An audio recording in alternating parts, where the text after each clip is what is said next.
مقبوضہ کشمیر میں 2 غیر ملکیوں سمیت 26 افراد کی ہلاکت۔ بھارتی میڈیا کا پاکستان مخالف پروپیگنڈا پھر بے نقاب۔ ہندوستان ٹائمز کے مطابق حملہ 3 بجے ہوا۔ را سے جڑے سوشل میڈیا اکاؤنٹ نے 3:05 پر پاکستان پر الزام دھر دیا۔ 30 سے 60 منٹ میں امت شاہ نے ٹویٹ کیا۔ حیران کن طور پر 15 منٹ میں 500 بھارتی اکاؤنٹ سے ایک جیسے ٹویٹ کیے گئے۔ 30 منٹ میں #Pakistan terror error top trend بن گیا۔ جعلی کشمیری ناموں سے ٹویٹس اور پرانی ویڈیوز کو تازہ واقعے سے جوڑ کر دکھایا گیا۔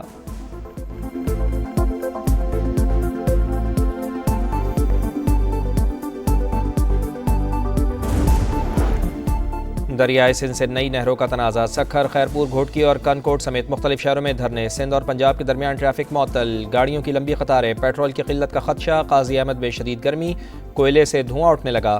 عید قرباں کے لیے کروڑوں روپے مالیت کے مویشی بھی پھنس گئے۔ جانوروں کو 3 دن سے چارہ نہیں ملا، بیوپاری پریشان۔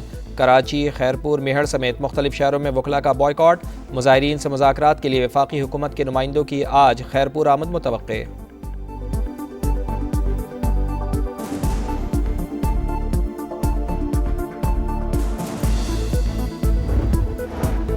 کون سی نہر کا پانی بند کر کے نئی کینالز کو دیا جائے گا؟ پیپلز پارٹی کا سوال۔ چودھری منظور نے کہا سندھ کا پانی چھین کر کسی اور کو نہیں دینے دیں گے۔ 1 سال ہو گیا حکومت نے مشترکہ مفادات کونسل کا اجلاس نہیں بلایا۔ ندیم افضل چند کی پنجاب حکومت پر تنقید، بولے صوبے میں نہروں کے وارث آپ نہیں، محکمہ آبپاشی ہے، آپ خریدار ہو سکتے ہیں۔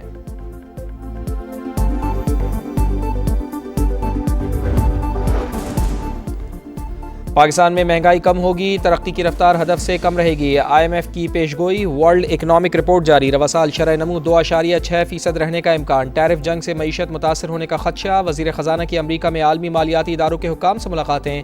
ورلڈ بینک کے نائب صدر سے اقتصادی اصلاحات اور کنٹری پارٹنرشپ فریم ورک کی فوری نفاذ پر تبادلہ خیال۔ سعودی فنڈز برائے ترقی کے CEO، ڈوئچے بینک اور موڈیز حکام سے بھی بات چیت۔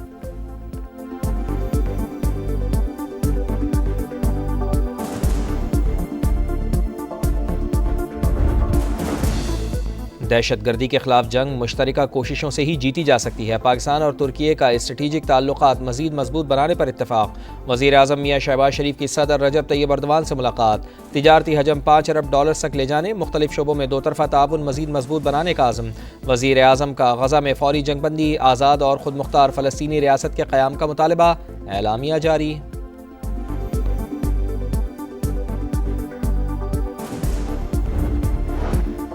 امریکی کانگریس مین جیک برگمین کا بانی PTI کی رہائی کا مطالبہ۔ سوشل میڈیا پر جاری پیغام میں کہا پاک امریکہ تعلقات جمہوریت، انسانی حقوق اور معاشی خوشحالی جیسے مشترکہ اقدار سے ہی مضبوط ہوں گے۔ آزادی اور استحکام کے لیے مل کر کام کرنے پر زور۔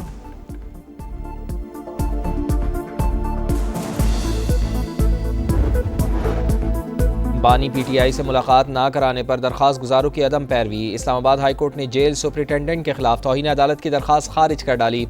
فیض آباد احتجاج کیس میں اسلام آباد کی انسداد دہشت گردی عدالت کا بڑا فیصلہ۔ فیصل جاوید، واسق قیوم اور عامر کیانی سمیت دیگر ملزمان پر فرد جرم عائد کر دی۔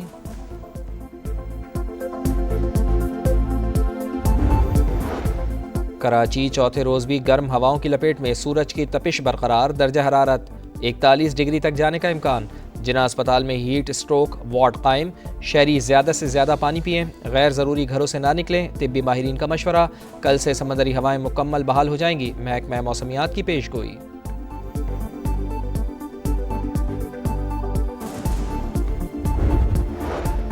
اور پوپ فرانسس کے تابوت کی سینٹ پیٹرز بیسیلیکا منتقلی، عوام دیدار کر سکیں گے۔ آخری رسومات ہفتے کو سینٹ پیٹرز اسکوائر میں ادا کی جائیں گی۔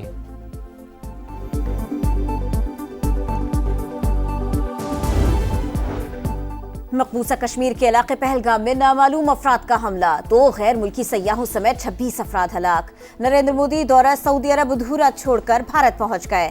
صدر ٹرمپ، صدر پیوٹن اور اٹلی کی وزیر اعظم سمیت عالمی رہنماؤں نے حملے کی مذمت کی۔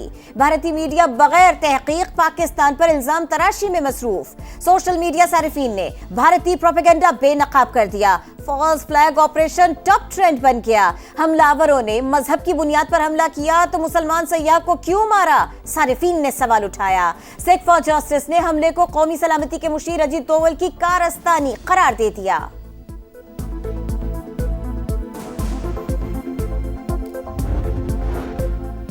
پاکستان کا مقبوضہ کشمیر حملے میں بے گناہ سیاحوں کی جانوں کے ضیاع پر اظہار افسوس. ترجمان دفتر خارجہ کا مارے گئے افراد کے اہل خانہ سے دلی تعزیت کا اظہار. زخمیوں کی جلد صحت یابی کے لیے دعا. بھارت فالس فلیگ آپریشن اپنے مقاصد کے لیے کرتا ہے. ریاستی دہشت گردی سے توجہ ہٹانے کے لیے ایسے حربے معمول ہیں. میجر جنرل ریٹائرڈ زاہد محمود کی سما کے پروگرام ندیم ملک لائف میں گفتگو. سابق سفارتکار جلیل عباس جیلانی کا کہنا ہے جب بھی کوئی ایسا واقعہ ہوتا ہے بھارتی حکومت پاکستان پر الزام لگا دیتی ہے. بہتر ہے مودی سرکار مکمل تحقیقات کے بعد ملوث افراد کا تعین کرے. بانی پی ٹی آئی سے ملاقات نہ کرانے پر توہین عدالت کی درخواست خارج. اسلام آباد ہائی کورٹ کے روبرو کوئی پیش نہ ہوا. جسٹس راجہ انعام منہاس نے جیل سپرنٹینڈنٹ کے خلاف درخواست پر فیصلہ سنا دیا. پنجاب کو ترقی کی راہ پر گامزن کر دیا. عوام کی زندگی میں بہتری لانا ہی میرا خواب ہے. تمام وعدے پورے کریں گے. وزیر اعلیٰ مریم نواز کی ارکان پنجاب اسمبلی سے گفتگو. سیاسی امور اور صوبے میں جاری ترقیاتی کاموں پر تبادلہ خیال.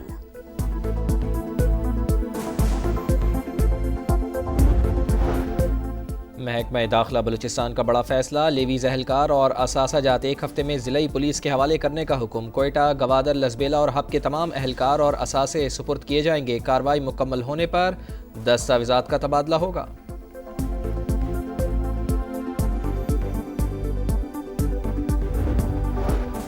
کراچی میں ہیٹ ویو کا چوتھا روز. شہر میں گرم ہواؤں کے تھپیڑے. درجہ حرارت 41 ڈگری تک جانے کا امکان. محکمہ موسمیات کی کل سے سمندری ہوائیں بحال ہونے کی پیشگوئی. امریکی صدر چین کے ساتھ تجارتی معاہدے کے لیے پر امید. کہتے ہیں چینی مصنوعات پر ٹیرف اعلان کردہ 145% سے بہت کم ہوگا. چین بات چیت نہیں کرے گا تو امریکہ یک طرفہ طور پر ڈیل طے کرے گا. صدر ڈونلڈ ٹرمپ کے بیان پر ایشیائی اسٹاک مارکیٹ میں کاروبار کا مثبت آغاز.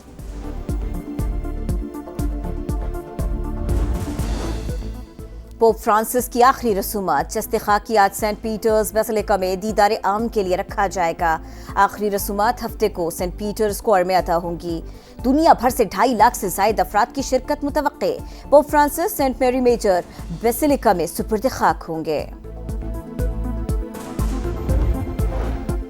غزہ پر اسرائیل کی بے دریغ بمباری جاری. 24 گھنٹے میں ایک ہی خاندان کے 7 افراد سمیت 32 فلسطینی شہید. تعداد 51,286 ہو گئی. اسرائیلی ناکہ بندی کو 50 روز ہو گئے. پولیو ویکسینیشن مہم معطل ہونے سے 6 لاکھ بچے معذوری کے خدشے سے دوچار. جنگ بندی مذاکرات بھی جاری. حماس کا وفد قاہرہ پہنچ گیا.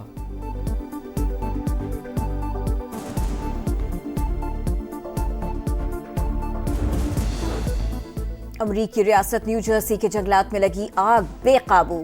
ہزاروں ایکڑ کا رقبہ جل کر راکھ. کئی رہائشی علاقوں کے لیے ریڈ الرٹ جاری. شہریوں کو انخلا کی وارننگ. آگ لگنے کی وجہ جاننے کے لیے تحقیقات جاری. سلطانز کو ملتان راس آ گیا. لاہور قلندرز کو 33 رن سے ہرا کر PSL 10 میں پہلی کامیابی حاصل کر لی. 229 رنز کے تعاقب میں قلندرز کی ٹیم 9 وکٹ پر 195 رنز بنا سکی. سکندر رضا 50 رنز کے ساتھ نمایاں. ملتان سلطانز کے اوپنر یاسر خان نے 87 رنز کی اننگز کھیلی. عبید شاہ کے 3 شکار. آج ملتان سلطانز کی ٹیم اسلام آباد یونائٹڈ سے کرے گی مقابلہ.